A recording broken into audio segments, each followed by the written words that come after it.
Hey, what's up everyone? So in this video, we're going to be taking a look at the Imperial Officer, Ferrix, from the Andor television series. So this is a figure that relies heavily on reuse. I mean, this is from the Mimban body. Of course, they use that same body for Migs and Din for Morak, but it works. I mean, this is what these guys had on in the show, so it's fine. Now, Yakface did mention that this guy should have come with a shield, and he's right. This figure should have come with a shield and a baton, not an E11, but this is what we got. And of course, it comes in the Galaxy packaging. Star Wars The Black Series up top. Through the window, you can see the figure. Comes with an E11. You got Star Wars Andor and Imperial Officer Ferrix. On this side of the box, the front window wraps around, and you got Star Wars The Black Series again down there. There's the side with artwork. It's just a generic picture. It's fine. I am loving this color for Andor. Small window on the top. Bottom, barcode, some logos, and some mouse print. And on the back, you have the same picture as the side. You got just a generic bio for the Andor series in 5 different languages. This figure's number 4 in this Andor line, and you got some stuff down there that no one looks at. All right, I'm gonna get the Imperial Officer from Ferrix open, and let's take a look at him. All right, so here's the Imperial Officer from Ferrix out of the box, and I thought I would just do a quick comparison, just in case someone watching isn't familiar with the Mimban body. So it is complete reuse. It is the same figure, same goggles, same helmet, even though the one on the Imperial Officer is a little squished. I'm pretty sure it's the same helmet, but the goggles are the same, just with a different paint job. You know, this one's got some silver there. The back is the same, and those little holes for the face mask to plug into are still there. Same everything, yeah, different weapon. Same belt, just different paint job. Same legs, yeah, same exact figure, but this is what these guys had on in the show, and I think this is reuse done right. All right, so now let's take a closer look at this guy. So the goggles, I mean, they look fine. You've got some nice silver paint up here and no paint on this side. And these goggles are removable.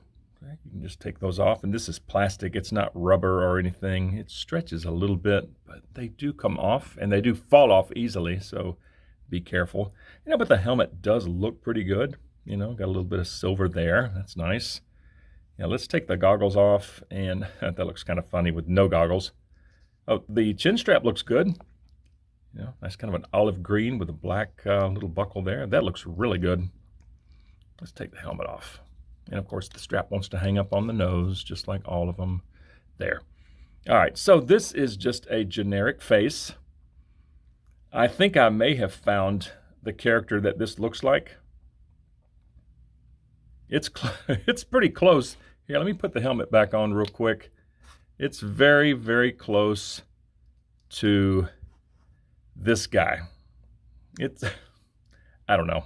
It's the closest one I could find. But yeah, this being just a generic face, it looks pretty good. I mean, the eyes are okay. The nose, the eyebrows, the mouth. Skin tone's pretty good. The hair sculpt is fine. You know, I'll most likely have the helmet on all the time. Yeah, it's a little smooth back here. Huh, that's interesting. And I'll just leave the helmet off for now. So, I mean, the armor, it works. Yeah, this is fine. Yeah, I like this back here. The coat underneath has a really cool texture to it. Arms look good. Buckle's very nice with the silver. Yeah, I love that. This little bit of detail there is very nice. This is pretty cool. Legs, just black. This shin armor is super cool. Kind of reminds me of a Scarif Trooper, especially this right here. Yeah, and then it just comes down to the feet. Got a nice sole. These straps look good. Yep, for what it is, it's totally fine. And let's run through articulation since I have the helmet off. So you got some side to side of the head. You have a little bit of down, a little bit, well, yeah, the up's not too bad, and some very good tilt. So these shoulder pads just recess into the body so the arms can get up that far, and they can rotate all the way around. He's got single elbows, and they both get past 90. There's a swivel at the elbow, a swivel at the wrist, and there is an up and down hinge on the right hand, but it's blocked by the sleeve. And there's a side-to-side hinge on the left, but again, it's kind of blocked by the sleeve. As far as midsection, you've got some very good twist, some pretty good crunch, some very good back, and some pretty good side-to-side tilt. The legs get up that far. They can go out to there, which is pretty good, and they only go back to about right there. There's an upper thigh swivel. He's got double jointed knees that get that far. The feet go down to there, but that's tight. They go up just that far, and there is some swivel at the ankle. Yeah, this helmet looks a little squished, but I'm gonna stick it back on his noggin. There we go. Yeah, chin strap works great.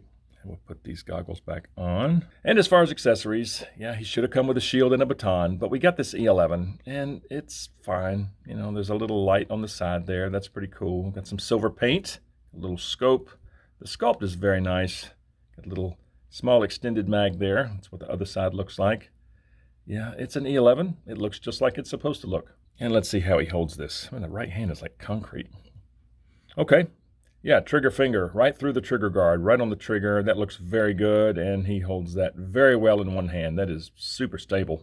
And I think these elbows are pretty good, so you can get the blaster up here. And for two-handed aiming, yeah, you can get the blaster up here like that, which is not too bad. Oh, and I forgot to mention, if you have the goggles down, he looks absolutely ridiculous. But since we didn't see these guys fire E11s in the show, I don't believe. I mean, that was the stormtroopers that were shooting everyone. These guys were just holding people back with their riot shields and their batons, so I think I'm just going to keep him at a ready stance like this.